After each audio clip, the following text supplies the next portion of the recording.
ನಮಸ್ಕಾರ ವೀಕ್ಷಕರೇ, ನನ್ನ ಹೆಸರು ಡಾಕ್ಟರ್ ಅನಿತಾ ಭಟ್. ನಾನು ಶತಾಯು ಆಯುರ್ವೇದದ ಮುಖ್ಯಸ್ಥೆ.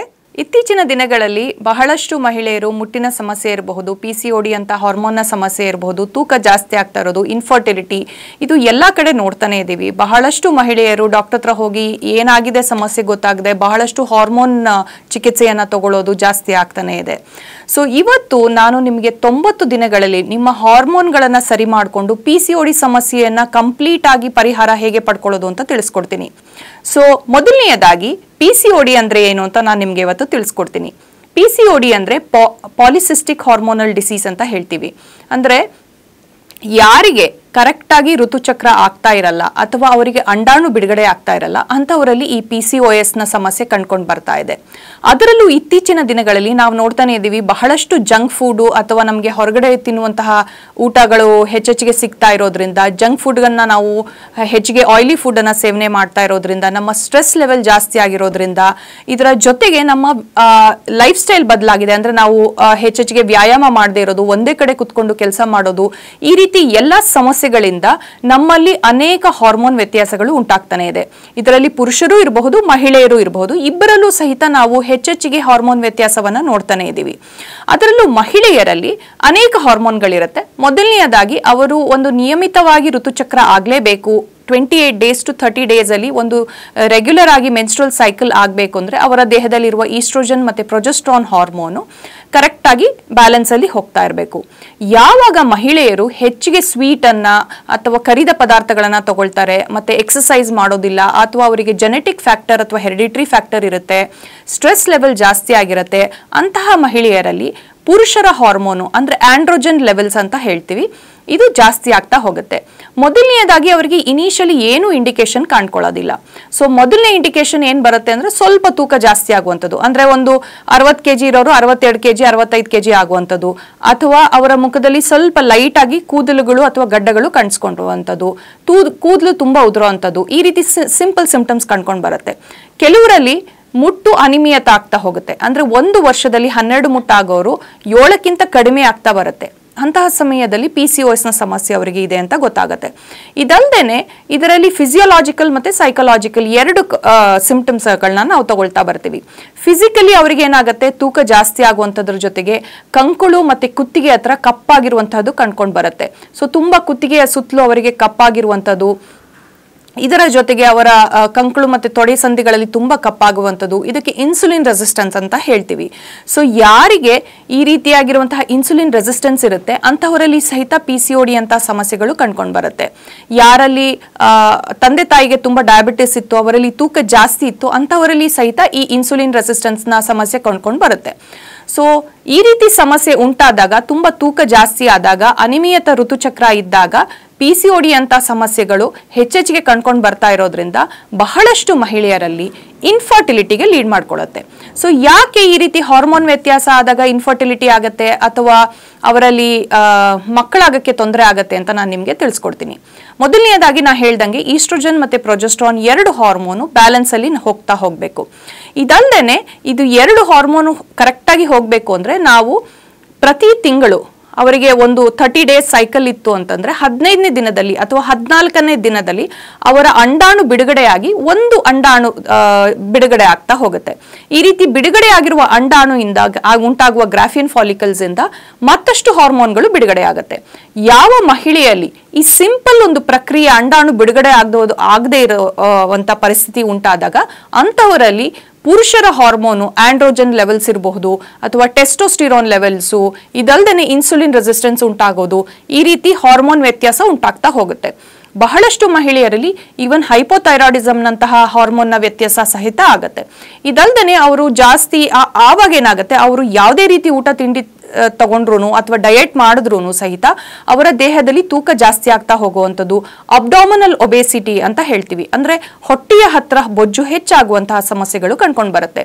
ಇದಾಗ್ತಾ ಇದ್ದಂಗೆನೆ ಅವರಲ್ಲಿ ಅಂಡಾಣು ಬಿಡುಗಡೆ ಆಗದೆ ಇರೋ ಕಾರಣದಿಂದ ಋತುಚಕ್ರ ಸರಿಯಾಗಿ ಆದ್ರೂ ಸಹಿತ ಅವರಿಗೆ ಮಕ್ಕಳಾಗುವಂತಹ ಸಮಸ್ಯೆಗಳು, ಇನ್ಫರ್ಟಿಲಿಟಿ ಸಮಸ್ಯೆಗಳು ಕಂಡ್ಕೊಂಡು ಬರುತ್ತೆ. ಹಾಗಾದ್ರೆ ಇದೆಲ್ಲ ಸಮಸ್ಯೆಗಳನ್ನ ನಾನು ನಿಮಗೆ ತಿಳಿಸಿದ್ದೀನಿ. ಇದಕ್ಕೆ ಸುಲಭವಾಗಿ 90 ದಿನದಲ್ಲೇ ಹೇಗೆ ರಿವರ್ಸ್ ಮಾಡೋದು, ಇದೆಲ್ಲದೂ ಸಹಿತ ನಾನು ಫಸ್ಟೇ ಹೇಳ್ದಂಗೆ ನಮ್ಮ ಲೈಫ್ ಸ್ಟೈಲ್ನ ವ್ಯತ್ಯಾಸದಿಂದ ಉಂಟಾಗಿರುವಂಥದ್ದು. ಹಾಗಾಗಿ ನಾನು 90 ಡೇಸಲ್ಲಿ ಇದನ್ನು ಕಂಪ್ಲೀಟ್ಲಿ ರಿವರ್ಸ್ ಮಾಡ್ಬೋದು ಅಂತ ಹೇಳ್ತೀನಿ. ನನ್ನ ಹತ್ರ ಬಹಳಷ್ಟು ಮಕ್ಕಳು ಬರ್ತಾರೆ, ಟೀನೇಜರ್ಸ್ ಬರ್ತಾರೆ.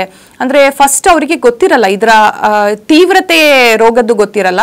ಸೊ ಮೇ ಬಿ ಕೂದಲು ಉದುರ್ತಾ ಇದೆ ಅಂತ ಬರ್ತಾರೆ. ಕೆಲವರು ಮುಖದಲ್ಲಿ ಕೂದಲು ಉಂಟಾಗ್ತಾ ಇದೆ, ನನಗೆ ಹೇರ್ ಟ್ರೀಟ್ಮೆಂಟ್ ಬೇಕು ಅಂತ ಬರ್ತಾರೆ. ಬಹಳಷ್ಟು ಜನ ಕುತ್ತಿಗೆ ಹತ್ರ ಕಪ್ಪಾಗಿದೆ ಅಂತ ಬ್ಯೂಟಿ ಟ್ರೀಟ್ಮೆಂಟ್ಗೆ ಬರ್ತಾರೆ.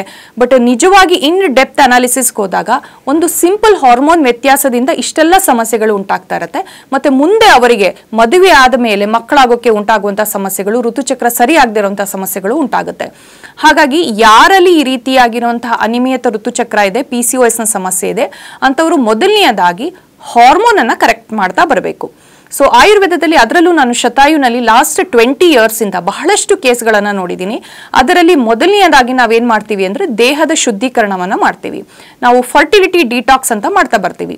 ಈ 10 ರಿಂದ 14 ದಿನದ ಚಿಕಿತ್ಸೆಯಲ್ಲಿ ಅವರ ದೇಹದಲ್ಲಿರುವ ತೂಕವನ್ನ ಕಡಿಮೆ ಮಾಡೋದೇ ಅಲ್ಲದೆ ಪುರುಷರ ಹಾರ್ಮೋನ್ ಏನು ಆಂಡ್ರೋಜನ್ ಲೆವೆಲ್ಸ್ ಜಾಸ್ತಿ ಆಗಿರುತ್ತೆ ಅದನ್ನು ಸಹಿತ ಕಡಿಮೆ ಮಾಡ್ತಾ ಬರಬಹುದು. ಇದಲ್ದೇನೆ ಅವರು ಇನ್ಸುಲಿನ್ ರೆಸಿಸ್ಟೆನ್ಸ್ ಅಂತ ಏನು ಹೇಳಿದೆ, ಅಂದರೆ ಸಿಮಿಲರ್ ಟು ಡಯಾಬಿಟೀಸ್, ಅವರು ಯಾವುದೇ ರೀತಿ ಆಹಾರವನ್ನು ತಗೊಂಡ್ರು ಅವರ ದೇಹದಲ್ಲಿ ಇನ್ಸುಲಿನ್ ರೆಸಿಸ್ಟೆನ್ಸ್ ಉಂಟಾಗಿರುತ್ತೆ. ಅದನ್ನ ಕಡಿಮೆ ಮಾಡೋಕ್ಕೆ ಅವರು ಸ್ವಲ್ಪ ಸಕ್ಕರೆ ಕಡಿಮೆ ಇರುವಂತಹ ಆಹಾರ ಪದಾರ್ಥಗಳನ್ನ ಸೇವನೆ ಮಾಡಬೇಕು. ಊಟದಲ್ಲಿ ನಾವು ವ್ಯತ್ಯಾಸ ಏನೇನು ಮಾಡ್ಕೊಡ್ಬೇಕು ಅಂತ ಹೇಳ್ತಾ ಬರ್ತೀವಿ. ಇದರ ಜೊತೆಗೆ ಫರ್ಟಿಲಿಟಿ ಡಿಟಾಕ್ಸ್ ಒಂದು 14 days ಟ್ರೀಟ್ಮೆಂಟ್ ತಗೊಳ್ಳೋದ್ರಿಂದ ಅವರ ದೇಹದಲ್ಲಿ ತೂಕ ಕಡಿಮೆ ಆಗ್ತಾ ಬರುತ್ತೆ. ತೂಕ ಕಡಿಮೆಯಾಗಿ ಅವರು ಎಕ್ಸಸೈಸ್ ಅನ್ನ ಮಿನಿಮಮ್ 45 minutes ಆಫ್ ಎಕ್ಸಸೈಸ್ ಅಂತ ಹೇಳ್ತೀನಿ ನಾನು. ಜನರಲಿ ವಾಕಿಂಗ್ ಇರಬಹುದು, ಯೋಗ ಇರಬಹುದು, ಅಥವಾ ಯಾವುದೇ ರೀತಿಯಾಗಿರುವಂತಹ ಫಿಸಿಕಲ್ ಆಕ್ಟಿವಿಟಿ, ಜಿಮ್ಮಿಗೆ ಹೋಗ್ಬೋದು. ಅವರು ಎಕ್ಸಸೈಸ್ ಮಾಡೋದ್ರಿಂದ ಇನ್ಸುಲಿನ್ ರೆಸಿಸ್ಟೆನ್ಸ್ನ ಇಮಿಡಿಯೇಟ್ಲಿ ಕಡಿಮೆ ಮಾಡಬಹುದು.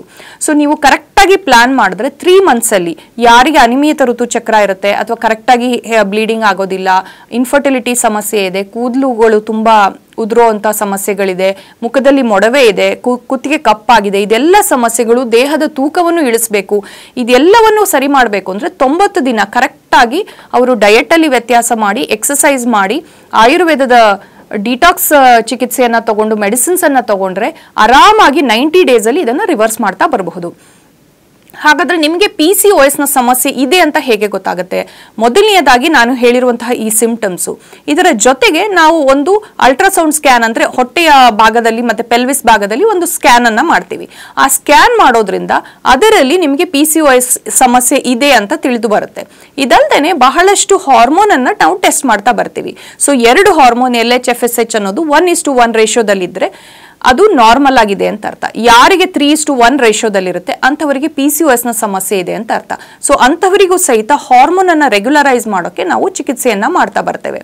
ಸೊ ಮೊದಲನೆಯದಾಗಿ ಈ ಟೆಸ್ಟ್ಗಳಿಂದ ನಿಮಗೆ ಹೇಗೆ PCOS ನ ಸಮಸ್ಯೆ ಇದೆ ಮತ್ತೆ ತೀವ್ರತೆ ಎಷ್ಟಿದೆ ಅನ್ನೋದನ್ನ ತಿಳ್ಕೊಂಡ ನಂತರ 90 ದಿನ ಕರೆಕ್ಟಾಗಿ ಟಾರ್ಗೆಟ್ ಇಟ್ಕೊಂಡು ಒಂದು 10 days ಡಿಟಾಕ್ಸ್ ಅನ್ನ ಮಾಡಿ, ನಂತರ ಆಯುರ್ವೇದದ ಔಷಧಿಗಳಿಂದ ಮತ್ತೆ ಸಿಂಪಲ್ ಆಗಿರುವ ಡಯಟ್ ಮಾಡಿಫಿಕೇಶನ್ ಇಂದ 90 ದಿನದಲ್ಲೇ ಸಹಿತ ನಮ್ಮ ಹಾರ್ಮೋನ್ ಅನ್ನ ನಾರ್ಮಲ್ ಸ್ಟೇಜಿಗೆ ತರಬಹುದು.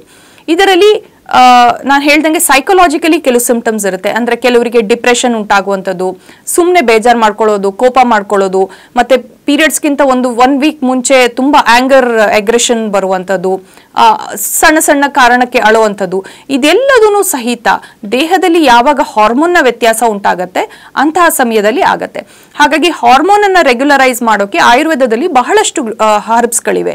ನೀವು ತುಂಬಾ ಪಾಪ್ಯುಲರ್ ಆಗಿ ಕೇಳಿರ್ಬಹುದು, ಶತಾವರಿ ಅಂತ ಕೇಳಿರ್ತೀರಾ, ಯಷ್ಟಿ ಮಧು ಅಂತ ಇದೆ, ಅಮೃತ ಬಳ್ಳಿ ಇದೆ, ಇದಲ್ಲದೆ ಅಶ್ವಗಂಧ ಇದೆ.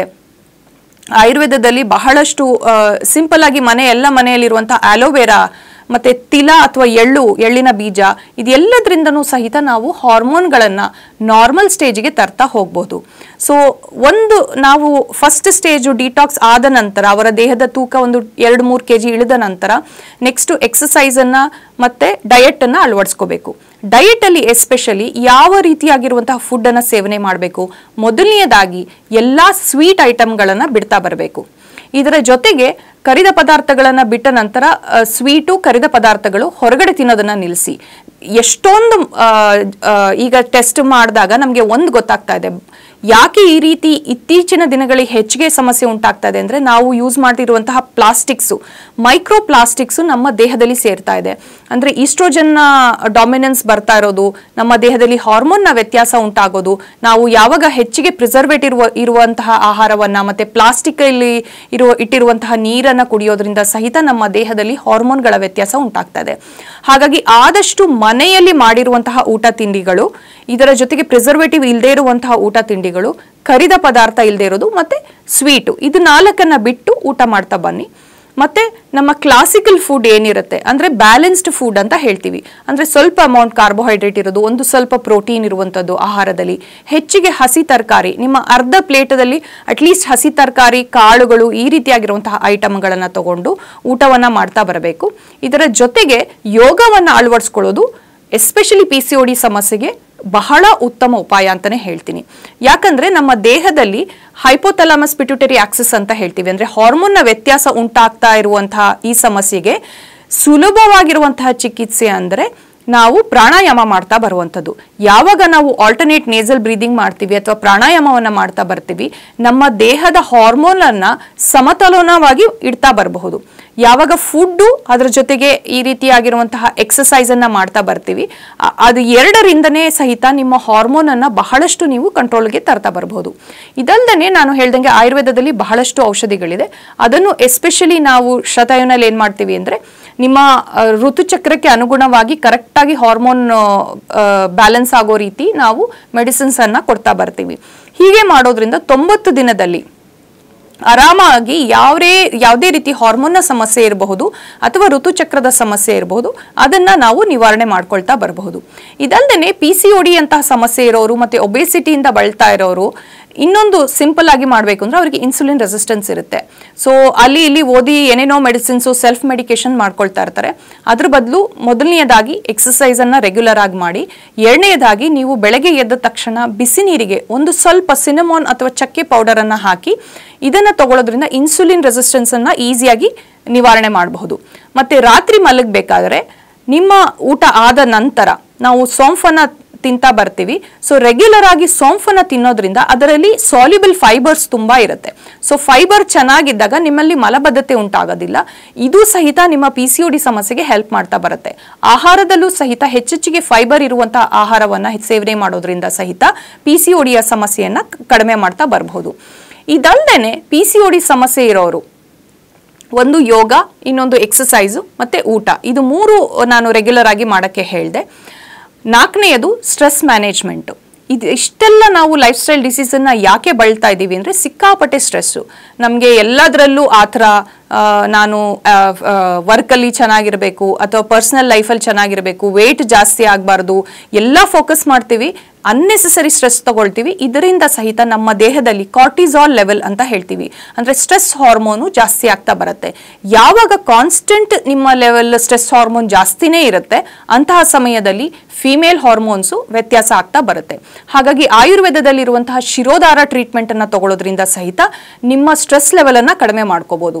ಸೊ ಓವರಾಲು ಒಂದು PCODಯನ್ನು ನೀವು 90 ದಿನದಲ್ಲಿ ಕರೆಕ್ಟ್ ಮಾಡ್ಕೋಬೇಕು ಅಂದರೆ ಈ ರೀತಿಯಾಗಿ ಮಲ್ಟಿ ಲೆವೆಲಲ್ಲಿ, ಅಂದರೆ ಎಲ್ಲ ರೀತಿಯಾಗಿರುವಂತಹ ಸ್ಟ್ರೆಸ್ಸನ್ನು ಕಡಿಮೆ ಮಾಡ್ಕೊಳ್ಳೋದು, ಆಯುರ್ವೇದ ಡಿಟಾಕ್ಸ್ ತಗೊಳ್ಳೋದು, ಆಯುರ್ವೇದ ಹರ್ಬ್ಸನ್ನು ತಗೊಳ್ಳೋದು, ಫುಡ್ಡಲ್ಲಿ ವ್ಯತ್ಯಾಸ ಮಾಡೋದು, ಯೋಗ, ಜಿಮ್ ಅಥವಾ ಎಕ್ಸಸೈಸ್ ಮಾಡೋದ್ರಿಂದ ಯಾವುದೇ ರೀತಿ ಹಾರ್ಮೋನ್ನ ಅವಲಂಬನೆ ಇಲ್ಲದೇನೆ, ಯಾವುದೇ ರೀತಿ ಸರ್ಜರಿನೂ ಇಲ್ಲದೇನೆ ನೀವು ಈ ಸಮಸ್ಯೆಯಿಂದ ಸುಲಭವಾಗಿ ಹೊರಗೆ ಬರಬಹುದು. ಸೊ ಈ ರೀತಿಯಾಗಿ PCODಯನ್ನು 90 ಡೇಸಲ್ಲಿ ರಿವರ್ಸ್ ಮಾಡಿಕೊಂಡು ಎಷ್ಟೊಂದು ಜನ ನಮ್ಮ ಹೆಲ್ಪನ್ನು ತಗೊಂಡಿದ್ದಾರೆ. ಹಾಗಾಗಿ ಶತಾಯು ಆಯುರ್ವೇದದಲ್ಲಿ ನಾವು ಫರ್ಟಿಲಿಟಿ ಡಿಟಾಕ್ಸ್ ಮಾಡೋದ್ರಿಂದ ಬಹಳಷ್ಟು ಜನಕ್ಕೆ PCOS ಅನ್ನು ರಿವರ್ಸ್ ಮಾಡ್ತಾ ಬಂದಿದ್ದೀವಿ.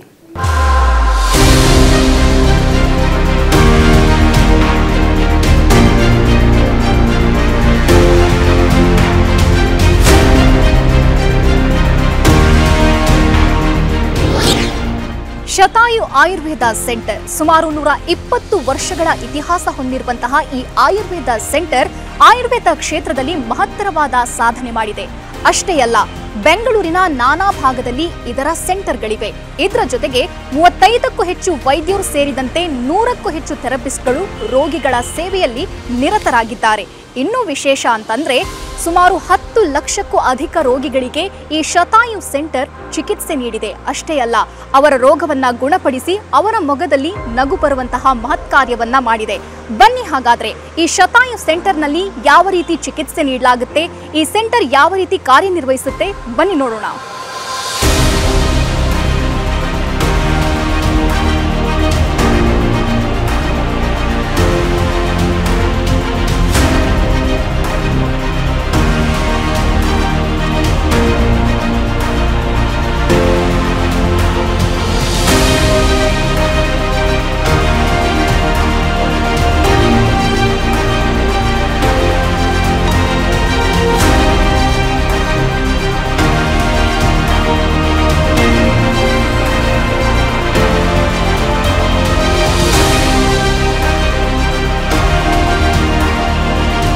ನೋಡಿದ್ರಲ್ಲ, ಶತಾಯು ಆಯುರ್ವೇದ ಕ್ಲಿನಿಕ್ ಯಾವ ರೀತಿ ಕಾರ್ಯನಿರ್ವಹಿಸುತ್ತೆ, ಉತ್ತಮವಾದ ಚಿಕಿತ್ಸೆ ನೀಡುತ್ತೆ ಅನ್ನೋದನ್ನ. ತಾವೇನಾದರೂ ಒಬೆಸಿಟಿ, ಡಯಾಬಿಟಿಸ್, PCOD ಅಥವಾ ಗರ್ಭಧಾರಣೆಯ ಸಮಸ್ಯೆ, ಕೀಲು ನೋವು, ಗಂಟು ನೋವು ಇಂತಹ ಯಾವುದಾದ್ರೂ ಸಮಸ್ಯೆಯಲ್ಲಿ ಬಳಲ್ತಾ ಇದ್ರೆ ಬೆಂಗಳೂರಿನ ನಾನಾ ಭಾಗದಲ್ಲಿ ಶತಾಯು ಆಯುರ್ವೇದ ಕ್ಲಿನಿಕ್ನ ಸೆಂಟರ್ಗಳಿವೆ. ನಿಮ್ಮ ಹತ್ತಿರದ ಸೆಂಟರ್ಗೆ ಹೋಗಿ ತಾವು ಚಿಕಿತ್ಸೆ ಪಡೆಯಬಹುದಾಗಿದೆ. ಹಾಗಾದ್ರೆ ಯಾಕೆ ತಡ? ಅಡ್ರೆಸ್ ಪ್ಲೇಟ್ ಇಂತಿದೆ, ನೋಟ್ ಮಾಡ್ಕೊಳ್ಳಿ.